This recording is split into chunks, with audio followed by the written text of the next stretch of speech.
अपना कदम सक्सेस की ओर मार्गदर्शन कोचिंग इंस्टीट्यूट के साथ। मार्गदर्शन कोचिंग इंस्टीट्यूट बिहार में एकमात्र कोचिंग संस्थान IIT and medical entrance exam के लिए।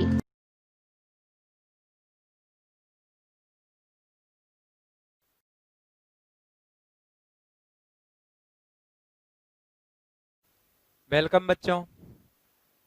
तो आपने वैलेंस बॉन्ड थ्योरी देखा था, ओवरलैपिंग ऑफ एटॉमिक ऑर्बिटल से कोवैलेंट बॉन्ड का फॉर्मेशन देखा था। तो अब हम लोग CH4 के फॉर्मेशन को, CH4 मीथेन, नाम तो जानते ही होंगे, जो नहीं जानते वो लिख लेना। सब बहुत छोटी बातें हैं जो आपको आनी चाहिए। मीथेन, तो हम लोग अब मीथेन के फॉर्मेशन को वैलेंस बॉन्ड थ्योरी से एक्सप्लेन करने की कोशिश कर रहे हैं। तो जैसे मीथेन में कार्बन है और हाइड्रोजन है। अब कार्बन बॉन्ड फॉर्मेशन कब करता है? एक्साइटेड स्टेट में। तो कार्बन का ES for excited state. Ground state इसी कार्बन का क्या होता था? 2s2 2p2। एक्साइटेड स्टेट में 2s वाला पेयर्ड इलेक्ट्रॉन 2p में जाके अनपेयर्ड होता था। तो 2s में क्या बच गया? 1, और 2p में कितना हो गया? 3। तो ये दिखाया 2s 2p। इसको लिख दो 2p 2p। 2s में एक इलेक्ट्रॉन है, 2p में 3 इलेक्ट्रॉन है, यही 4 इलेक्ट्रॉन्स। एक्साइटेड स्टेट में कार्बन के चारों इलेक्ट्रॉन्स कैसे हो गए? अनपेयर्ड। अब आओ CH4 में कार्बन के साथ बॉन्ड फॉर्मेशन के लिए जो एटम अवेलेबल है, प्रेजेंट है, वो हाइड्रोजन है। तो यहाँ हाइड्रोजन का कॉन्फ़िगरेशन मालूम है आपको, 1s1। तो हाइड्रोजन के एक एटम के पास एक ही इलेक्ट्रॉन है, अनपेयर्ड तो है ही।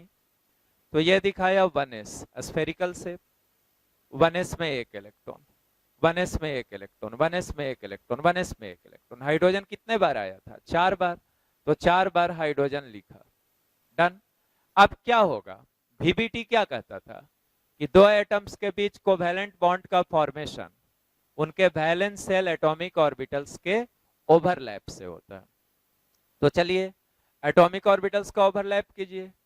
कार्बन का 2s हाइड्रोजन के 1s से ओवरलैप किया, और ये SS ओवरलैपिंग है। तो ये कैसा ओवरलैपिंग होगा? एक्सियल। तो इससे जो बॉन्ड बनेगा वो कौन सा बॉन्ड बना? Sigma bond, right.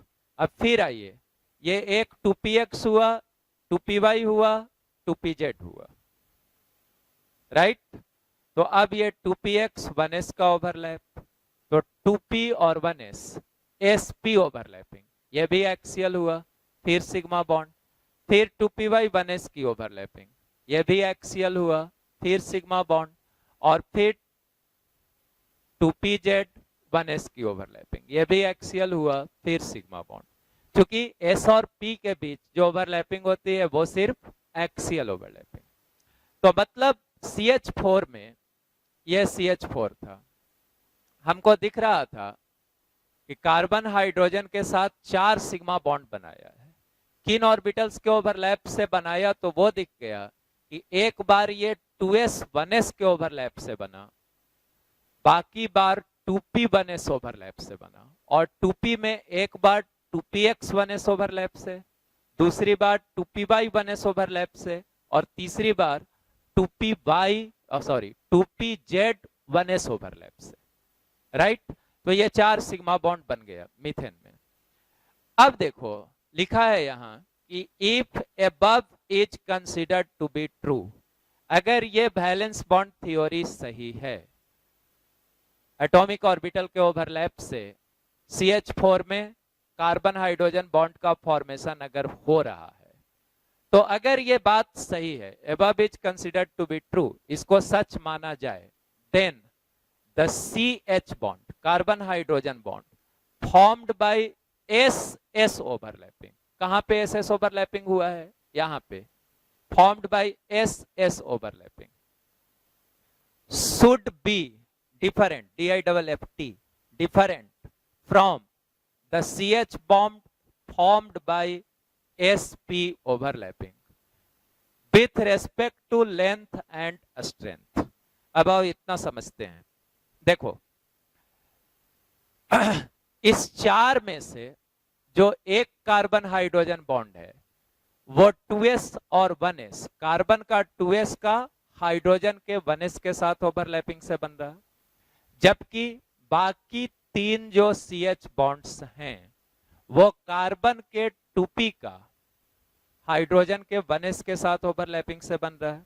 तो अब आओ कार्बन के 2p में तीन ऑर्बिटल्स हैं, एक px है, एक py है और एक pz है, और 2px, 2py, 2pz ये तीनों साइज, शेप और एनर्जी के रिस्पेक्ट में एक दूसरे से कैसे हैं? आइडेंटिकल।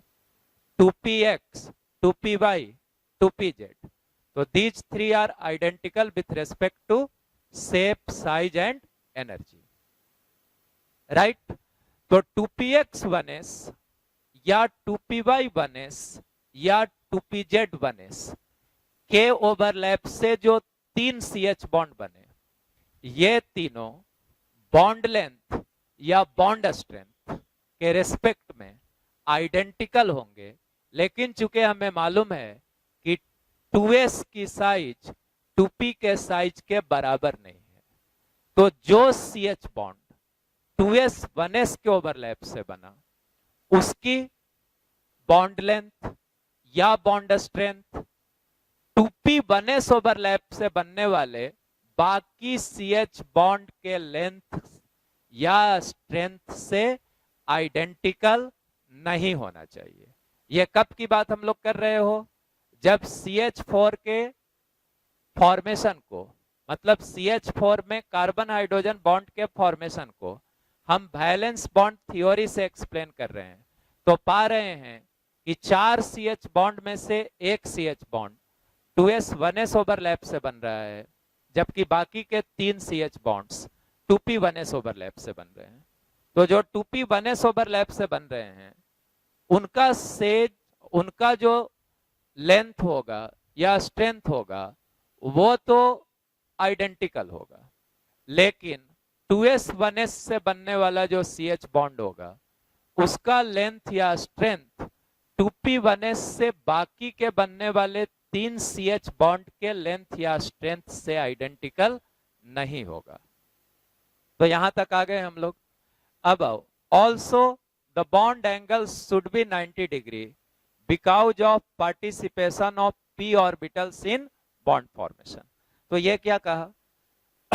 तो ये कहा कि बॉन्ड एंगल, तो देखो बॉन्ड एंगल क्या है? HCH ये बॉन्ड बन रहा, HCH ये बॉन्ड बन रहा, HCH ये बॉन्ड बन रहा, HCH ये बॉन्ड बन रहा, तो यही बॉन्ड एंगल हुआ HCH। तो कहा कि ये जो बॉन्ड एंगल होना चाहिए, अगर हम VBT से CH4 के फॉर्मेशन को एक्सप्लेन कर रहे हैं, तो HCH जो बॉन्ड एंगल होना चाहिए ये 90 डिग्री होना चाहिए। क्यों? Because of participation of p orbitals in bond formation. आप जानते हैं कि px, py और pz एक दूसरे से परपेंडिकुलर है, तो एक बन रहा 2px 1s ओवरलैप से, दूसरा बन रहा 2py 1s ओवरलैप से, तो इसके बीच का एंगल कितना होना चाहिए? 90 डिग्री।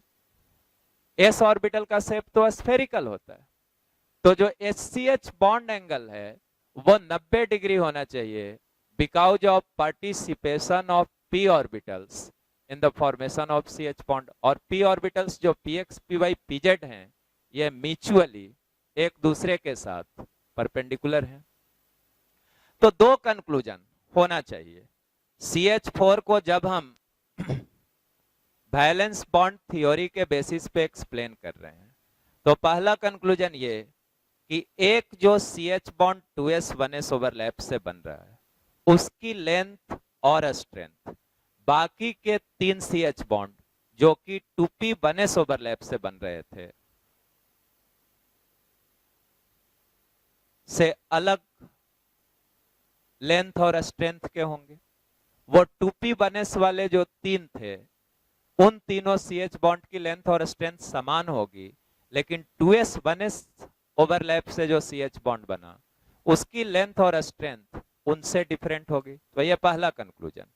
दूसरा कंक्लूजन कि HCH के बीच जो एंगल होना चाहिए वो कितने डिग्री का होना चाहिए, 90 डिग्री का।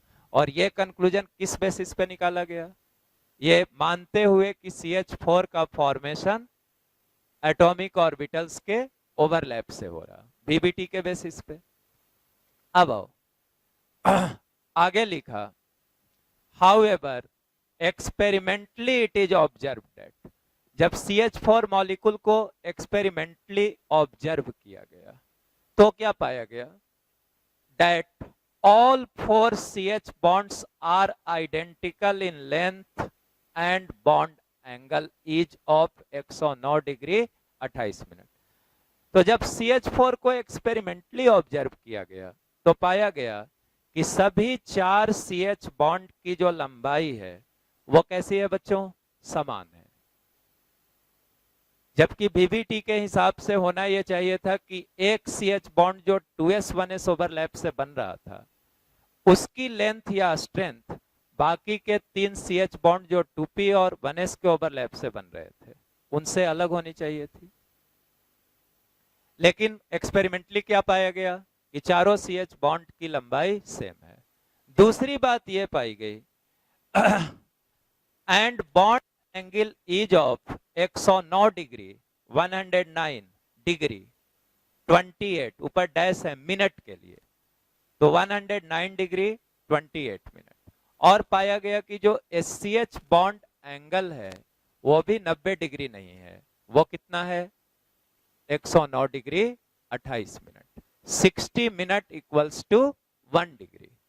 तो 109 डिग्री 28 मिनट एग्जैक्ट बोला गया, उसी को लिखा जा सकता है 109.5 डिग्री, 109.5 डिग्री।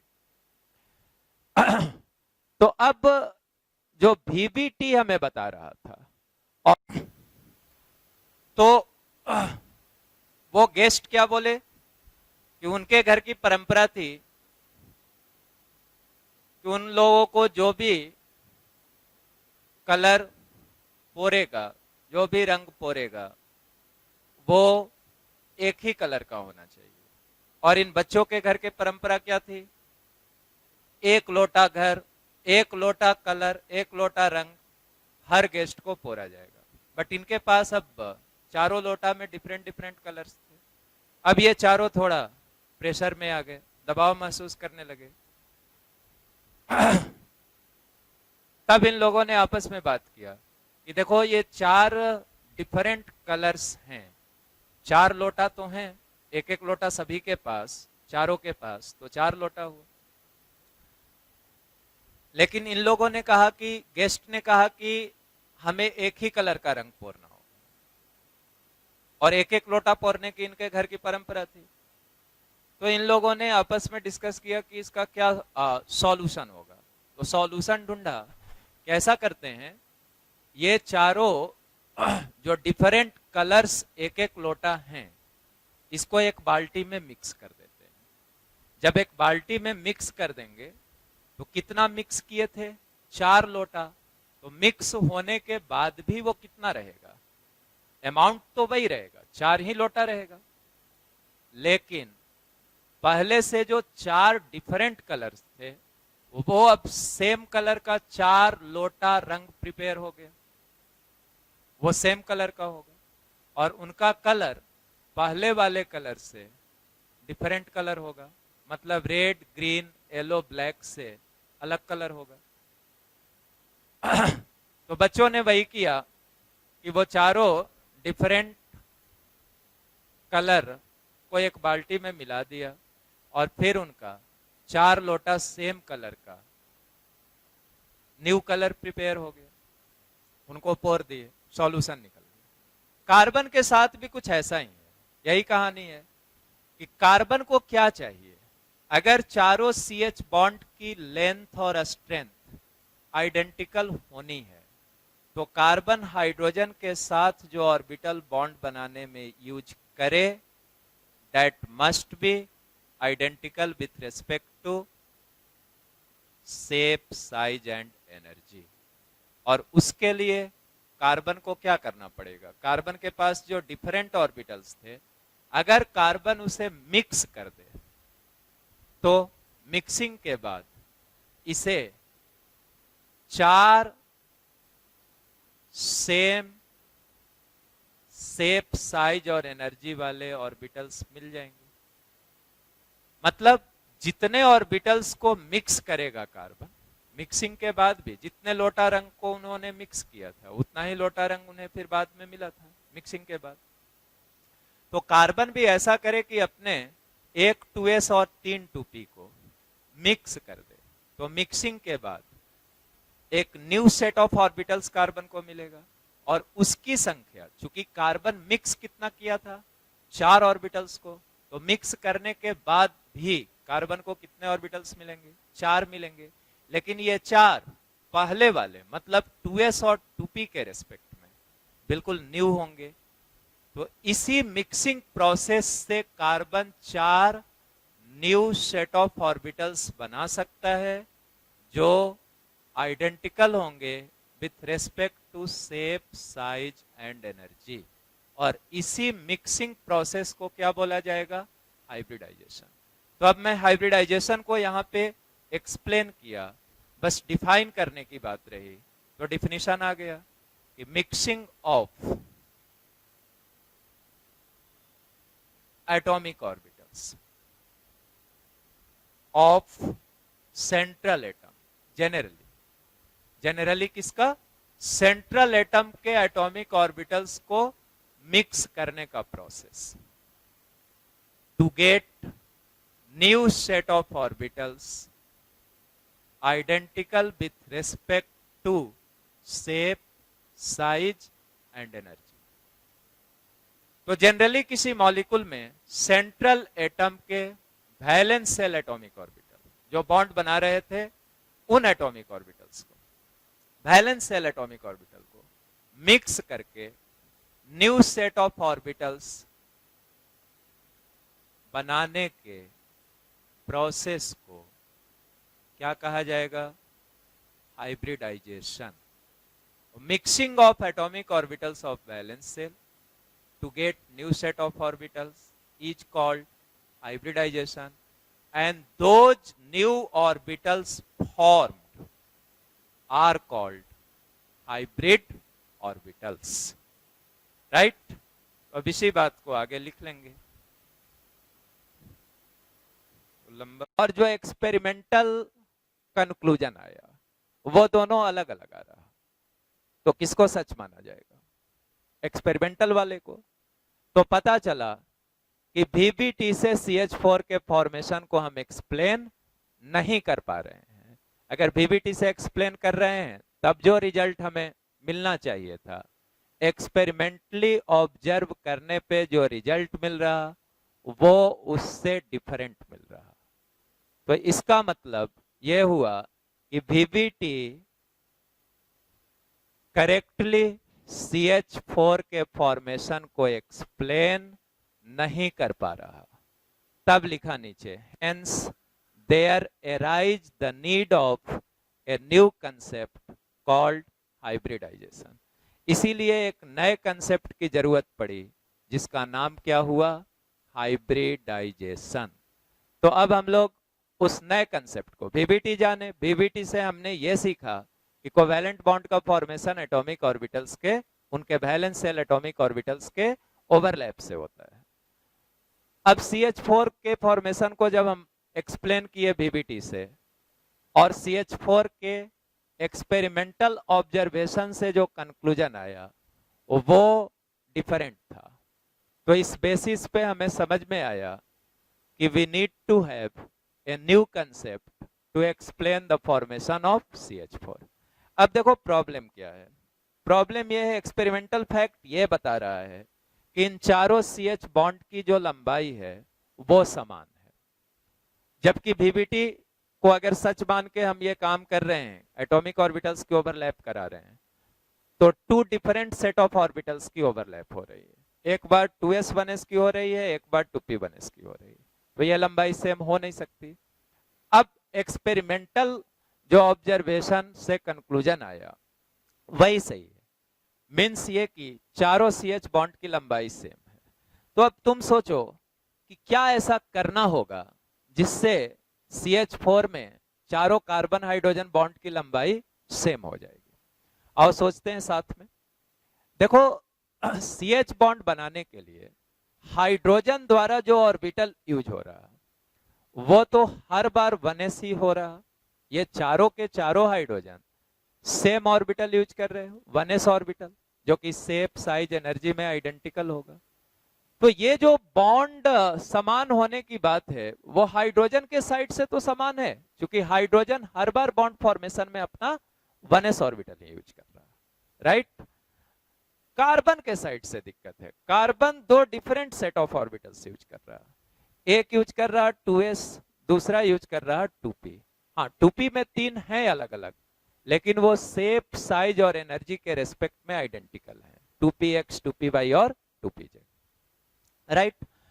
अब अगर ऐसा होता कि कार्बन द्वारा भी जो 4 ऑर्बिटल्स मीथेन के फॉर्मेशन में यूज हो रहे हैं वो अगर एनी हाउ आइडेंटिकल हो जाते with respect to shape, size and energy, anyhow हमें कुछ ऐसा सोचना होगा जिससे कार्बन जो 4 ऑर्बिटल इन 4 CH बॉन्ड के फॉर्मेशन के लिए यूज कर रहा वो एनी हाउ शेप, साइज और एनर्जी में आइडेंटिकल हो जाएं, तब ये जो चारों CH बॉन्ड बन रहा है इसकी लेंथ कैसी हो जाएगी? सेम हो जाएगी।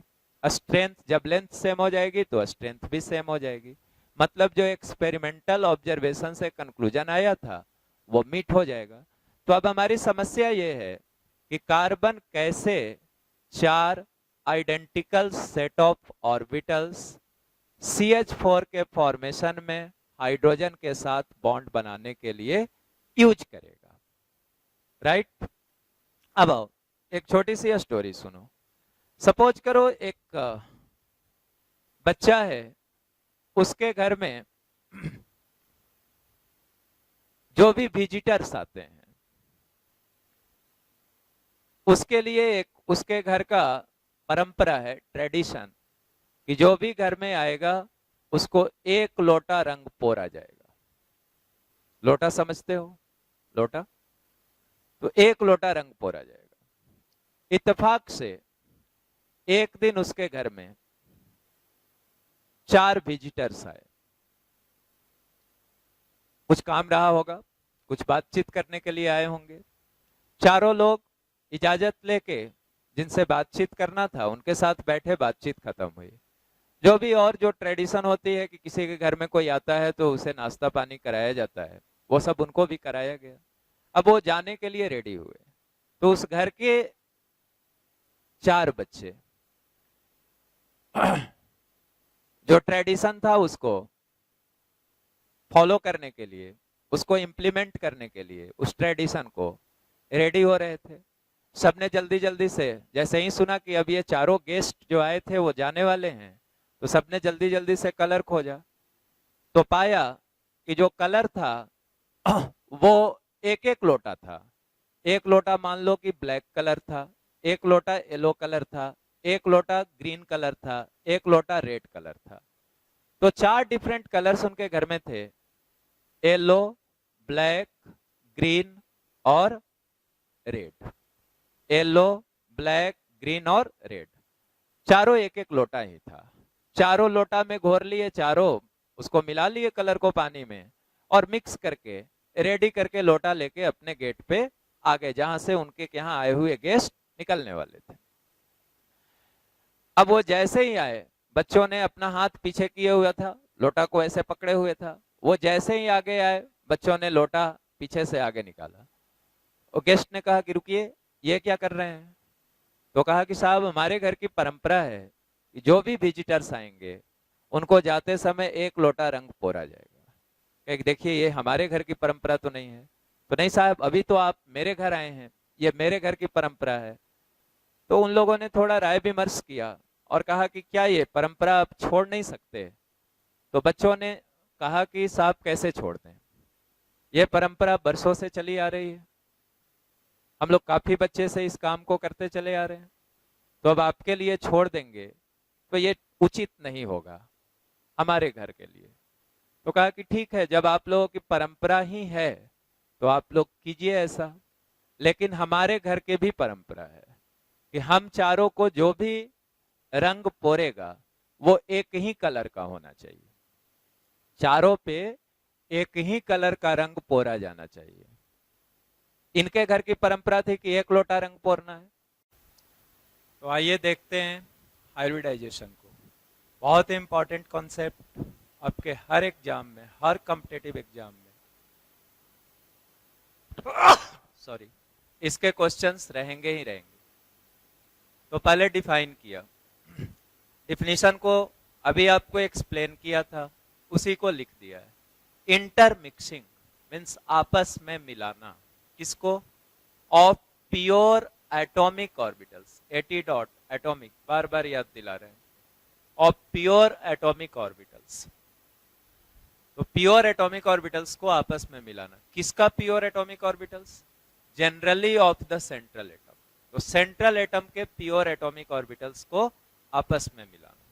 प्योर एटॉमिक ऑर्बिटल मतलब एस पी, ये प्योर एटॉमिक ऑर्बिटल्स हुए।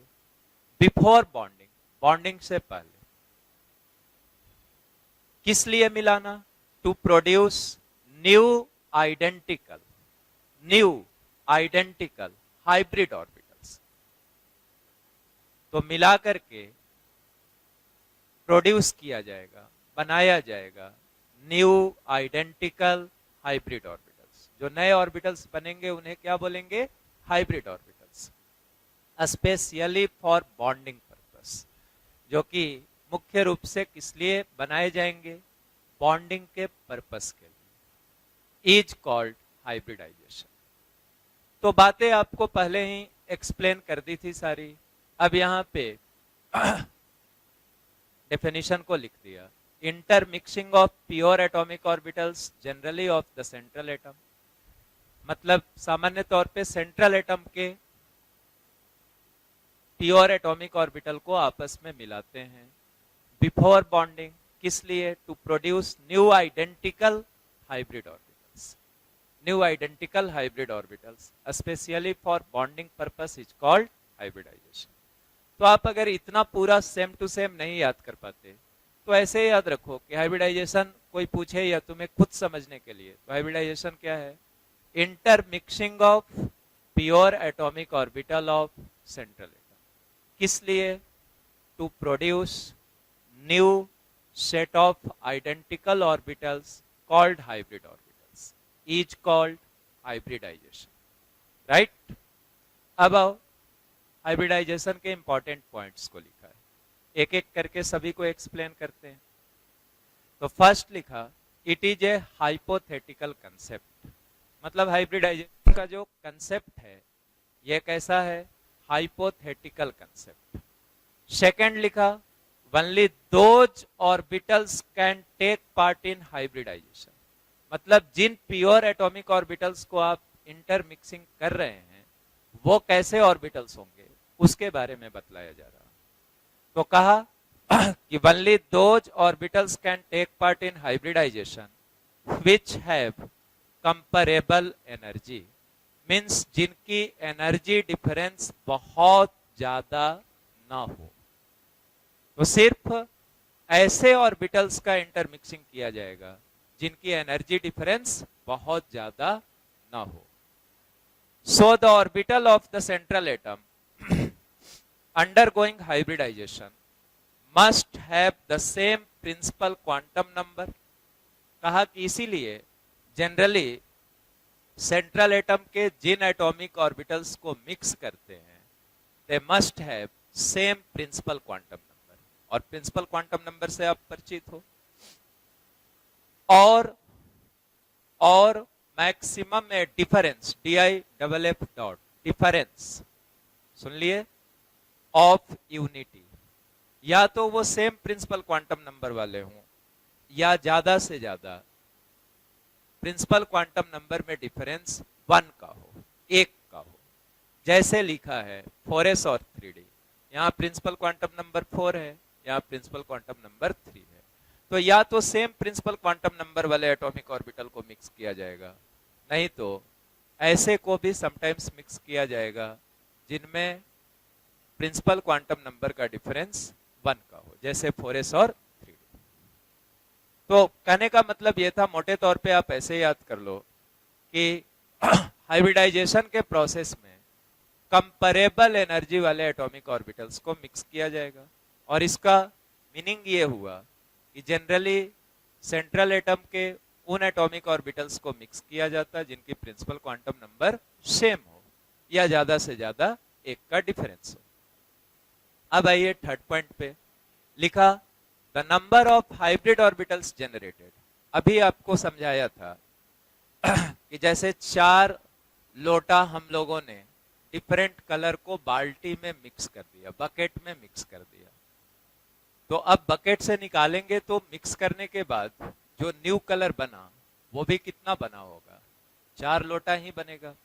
तो यहाँ पे लिखा the number of hybrid orbitals generated is equal to the number of pure atomic orbitals taking part in hybridization.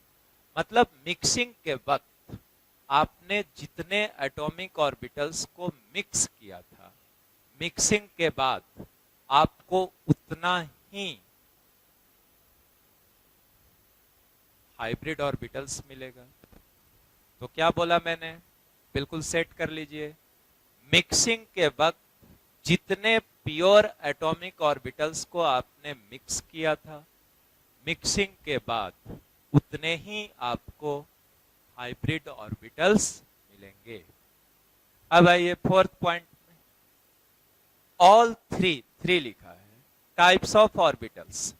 तो 3 टाइप्स ऑफ ऑर्बिटल्स कौन कौन, HF लिखा, समझ गए आप, हाफ फिल्ड।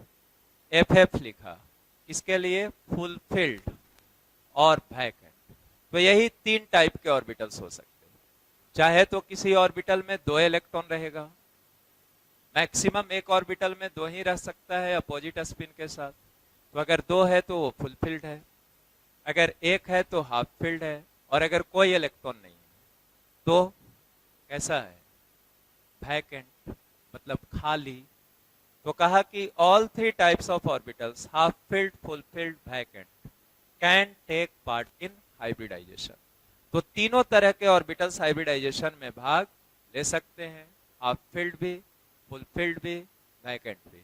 ऐसे ज्यादातर, मोर जनरली ज्यादातर केस में हाफ फिल्ड ऑर्बिटल भाग लेता, लेकिन ऐसा नहीं है कि फुल फिल्ड और वैकेंट वाले भाग लेंगे ही नहीं, ये भी लेंगे, मोस्टली हाफ फील्ड वाले लेते हैं। अब आइए फिफ्थ पॉइंट में।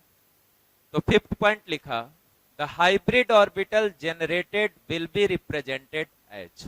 जो हाइब्रिड ऑर्बिटल जनरेट होगा intermixing of pure atomic orbital से, वो इस तरह का होगा। इसमें देखो 2 लोब्स है, ये स्मॉलर लोब हुआ और ये बिगर लोब हुआ। जो बिगर लोब हुआ यही बड़ा वाला lobe participates in bond formation. तो जो हाइब्रिड ऑर्बिटल जनरेट होगा उसमें 2 लोब्स होंगे, एक छोटा लोब, एक बड़ा लोब। जो बड़ा लोब होता है वही बॉन्ड फॉर्मेशन में पार्टिसिपेट करता है, right.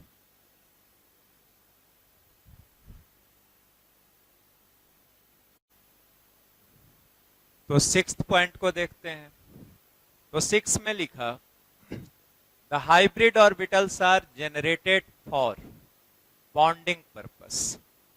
Since the hybrid orbitals are generated for bonding purpose, so the bond formed by a hybrid orbital is stronger than the bond formed by pure atomic orbital। बस इतना कहा कि चूंकि hybrid orbitals को bonding purpose के लिए prepare किया गया, इसलिए हाइब्रिड ऑर्बिटल्स के यूज से जो बॉन्ड बनेगा वो जनरली स्ट्रॉन्ग होगा the bond formed bye pure atomic orbitals, right. अब आइए 7th पॉइंट को देखिए। लिखा in general hybrid orbitals always form sigma bond. यहीं पे रुकिए। तो कहा कि सामान्यतः हाइब्रिड ऑर्बिटल हमेशा सिग्मा बॉन्ड का फॉर्मेशन करेगा। सिग्मा बॉन्ड का फॉर्मेशन करेगा, इसका दूसरा मतलब हुआ एक्सियल ओवरलैपिंग करेगा। तो इन जनरल सामान्यतः हाइब्रिड ऑर्बिटल्स ऑलवेज ऐसा बॉन्ड बनाएगा बच्चों, sigma bond. Means hybrid orbital almost always do axial overlapping.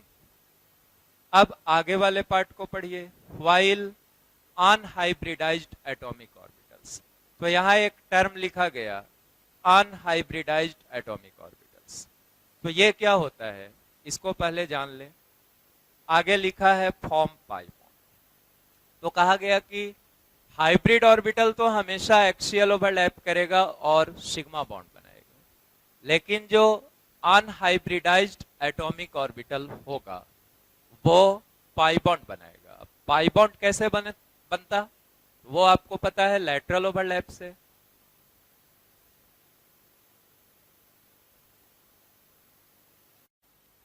तो जो अनहाइब्रिडाइज्ड ऑर्बिटल्स था वो क्या बनाएगा, पाई बॉन्ड। और पाई बॉन्ड कैसे बनेगा, लैटरल ओवरलैप से।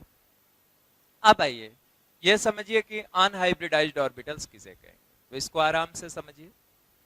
जैसे मान लीजिए कि कोई एटम है सेकेंड पीरियड का, सेकेंड पीरियड का एटम है, मीन्स उसके वैलेंस सेल में 2s और 2p ऑर्बिटल्स हैं, राइट। अब 2s तो एक ही है संख्या में, s ऑर्बिटल की संख्या 1 होती, s सब सेल में एक ही ऑर्बिटल होता था, लेकिन p सब सेल में तो 3 ऑर्बिटल्स हैं। कौन कौन, px, py और pz। तो 2s और 2p मिला के 4 हैं, एक 2s और 3 2p। अब मान लीजिए कि हाइब्रिडाइजेशन के दौरान, मतलब इंटरमिक्सिंग के दौरान, एक 2s और 3 2p को मिक्स कर दिया गया। 3 2p को मिक्स कर दिया गया मीन्स 2px, 2py और 2pz, तीनों को 2s के साथ मिक्स कर दिया गया। तो जब एक 2s के साथ 2px, 2py, 2pz, मतलब 2s plus 2px plus 2py 2pz, ये सारे मिक्स हो गए, तो अब उस एटम के पास वैलेंस सेल में कोई ऐसा ऑर्बिटल नहीं बचा जो हाइब्रिडाइजेशन के दौरान मिक्स नहीं हुआ, तो उसके पास अनहाइब्रिडाइज्ड ऑर्बिटल्स नहीं। मींस एक s और तीनों p को अगर आपने मिक्स कर दिया तो अनहाइब्रिडाइज्ड ऑर्बिटल्स नहीं, कोई प्योर एटॉमिक ऑर्बिटल नहीं बचा। लेकिन दूसरे सिचुएशन में आप एक s के साथ 2p को मिक्स कीजिए, मतलब एक s ले लीजिए 2s प्लस एक 2px ले लीजिए और एक 2py ले लीजिए। तो s के साथ आपने कितने p को मिक्स किया, 2p को। बाकी एक जो 2pz है आपका, वो तो मिक्सिंग में भाग नहीं लिया, तो वो ऑर्बिटल जो हाइब्रिडाइजेशन के दौरान इंटरमिक्सिंग में भाग नहीं लेता हो, वैसे ऑर्बिटल को कहेंगे अनहाइब्रिडाइज्ड ऑर्बिटल। तो आपने इसको अच्छे से सुना कि वो ऑर्बिटल जो हाइब्रिडाइजेशन के दौरान इंटरमिक्सिंग में भाग नहीं लेता हो, ऐसे ऑर्बिटल को क्या बोलोगे, अनहाइब्रिडाइज्ड ऑर्बिटल। तो मिक्सिंग किसका करते हो, जनरली वैलेंस सेल के ऑर्बिटल्स का। तो वैलेंस सेल का वो ऑर्बिटल जो हाइब्रिडाइजेशन के दौरान मिक्सिंग में भाग नहीं लिया, उसको क्या बोलोगे, अनहाइब्रिडाइज्ड ऑर्बिटल। अभी वाले एग्जांपल को ही फिर रिपीट कर रहा कि 2s के साथ हमने 2px और 2py को मिक्स किया, मतलब एक s ऑर्बिटल और 2 p ऑर्बिटल, बाकी एक जो 2pz बचा रहा उसको क्या बोलोगे, अनहाइब्रिडाइज्ड ऑर्बिटल। सिमिलरली अगर दूसरे केस में ऐसा कहें कि 2s के साथ एक ही 2p को मिक्स किया, एक ही 2p को मिक्स करने का मतलब 2s के साथ सिर्फ मैंने कह लो 2px को मिक्स किया। तो 2s के साथ अगर सिर्फ 2px को मिक्स किया तो अब हमारा 2py और 2pz ये दोनों कैसा रह गया? अनहाइब्रिडाइज्ड। तो इनको क्या बोलोगे? Unhybridised orbital. तो अनहाइब्रिडाइज्ड ऑर्बिटल अब सेट हो गया दिमाग में। वैलेंस शेल के वो एटॉमिक ऑर्बिटल जो हाइब्रिडाइजेशन के दौरान इंटरमिक्स नहीं किए गए हों उनको कहेंगे अनहाइब्रिडाइज्ड ऑर्बिटल्स। अब जो अनहाइब्रिडाइज्ड ऑर्बिटल्स बचे रहेंगे अगर उनके पास अनपेयर्ड इलेक्ट्रॉन होगा, वैलेंस शेल के वो एटॉमिक ऑर्बिटल्स जो हाइब्रिडाइजेशन के दौरान मिक्स नहीं हुए, उनके पास अगर अनपेयर्ड इलेक्ट्रॉन होगा तो वो क्या करेंगे? लैटरल ओवरलैप करके पाई बॉन्ड का फॉर्मेशन करेंगे। राइट? तो अब ये पॉइंट आपको पूरा समझ में आ गया। अब एर्थ और लास्ट पॉइंट में आइए। लिखा है the orientation of hybrid orbitals will be such that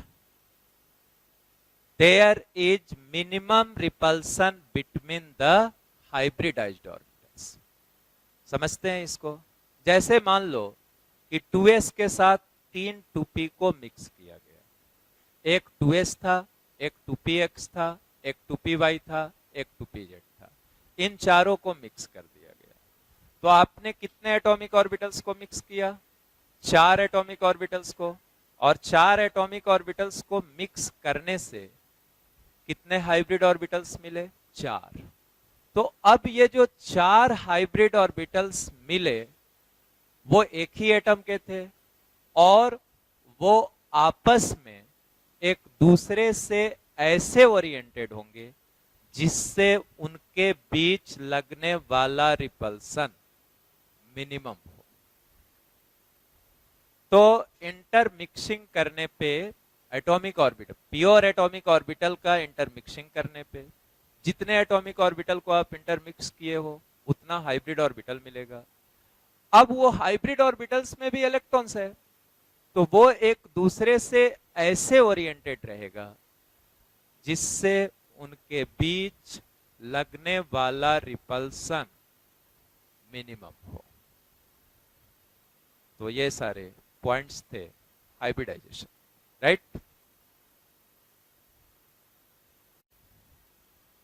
अब देखिए डिटर्मिनेशन ऑफ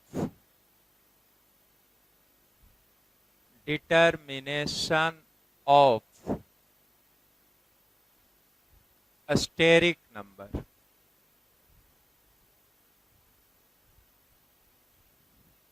स्टेरिक नंबर को शॉर्ट में SN अब से लिखा करेंगे। तो आइए लिखें steric number of central atom. Central atom का ही हाइब्रिडाइजेशन निकालना है हमें। तो steric number of central atom equals to number of attached atoms with central atom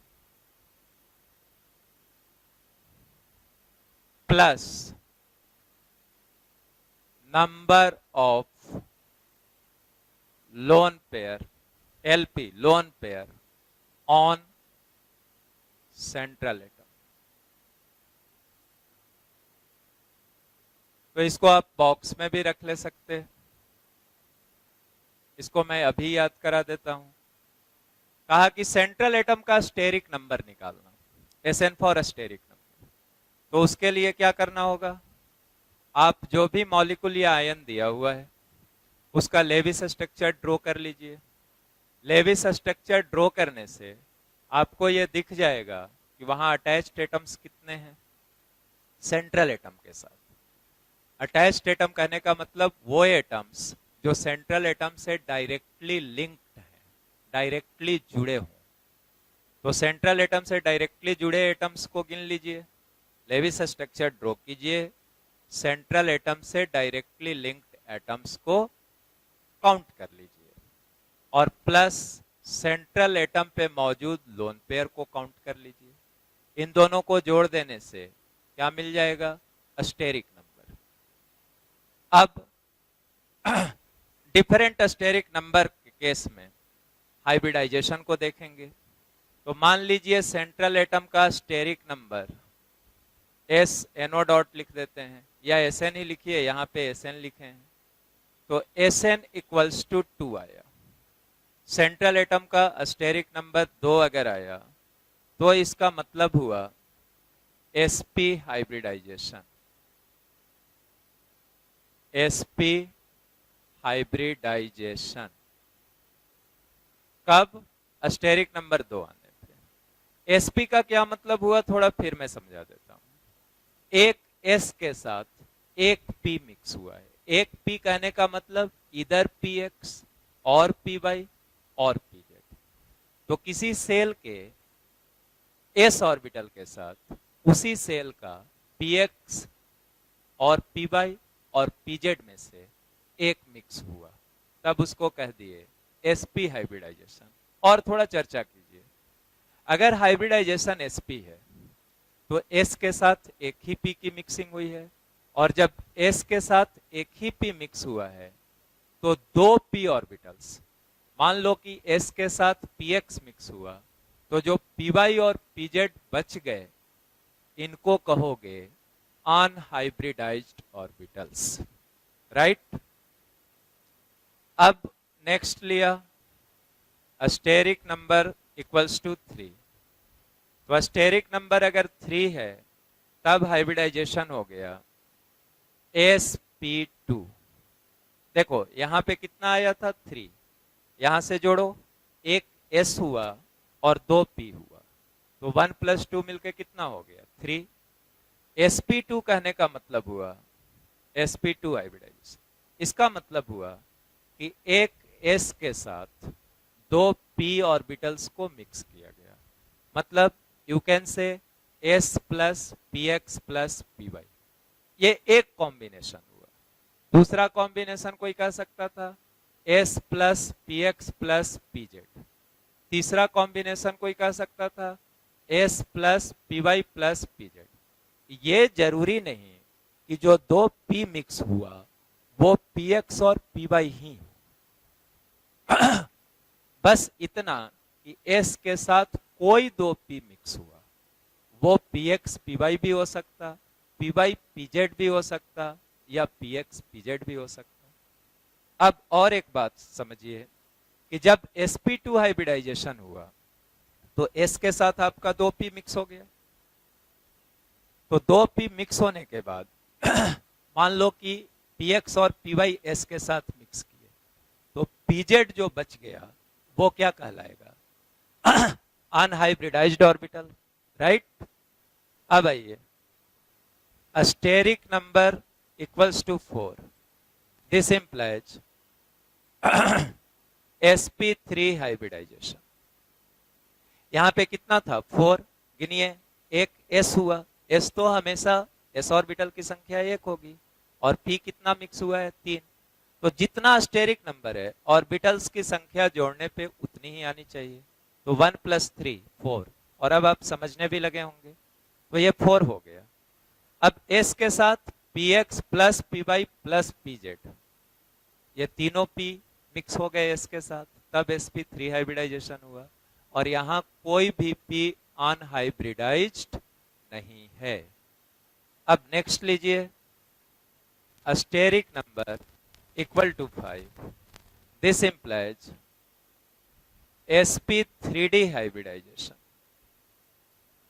sp3d hybridization, जैसे अस्टेरिक नंबर यहां 5 था, तो गिनिए, एक s हुआ आपका, 3 p हुआ, तो 1 + 3 4, 1 d हुआ, तो 4 + 1 5, sp3d हाइब्रिडाइजेशन हो गया। अब यहां पे बात आया कि d ऑर्बिटल्स तो खुद 5 थे, d orbitals are 5 in number, तो उन 5 में से कौन सा d, एक ही d मिक्स हुआ है? sp3d हाइब्रिडाइजेशन में 5 में से एक ही d ऑर्बिटल मिक्स हुआ है, तो वो जो d है वो कौन सा है, तो उसको लिख दे रहे dz²। जो एक डी मिक्स हुआ sp3d हाइब्रिडाइजेशन में, इसको भी अब से याद रखिएगा, that must be dz², right. अब आइए, steric number equals to 6, this implies sp3d2 hybridization. तो स्टेरिक नंबर 6 होने पे sp3d2 हाइब्रिडाइजेशन हो गया, और जो 2d आया, गिन लीजिए पहले, यहाँ 6 है तो यहाँ भी जोड़ने पे ऑर्बिटल्स की संख्या 6 होनी चाहिए। तो एक s है प्लस 3p है, 1 + 3 4, 2d ऑर्बिटल्स है, तो 4 + 2 6, तो 6 तो हो गए। अब है कि कौन से 2d, तो एक d होगा dx² - y², और दूसरा d होगा dz²। तो एक d dx² - y² and second d is dz², right. और स्टेरिक नंबर अगर 7 हो गया, तो दिस implies sp3d3। तो s तो एक ही रहेगा, p3 कहने का मतलब px + py + pz, उसी सेल का। अब d3 मीन्स 5d में से 3d, राइट। अब यहां देखो, गिन लो 7 आया कि नहीं ऑर्बिटल्स की संख्या, तो s1 है, p3 है और d3 है, तो 1 + 3 + 3 7 हो गया। अब यहां कौन सा 3d, तो ये देखो dxy dx² - y²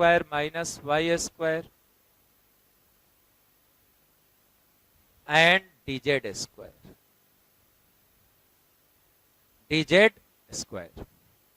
राइट।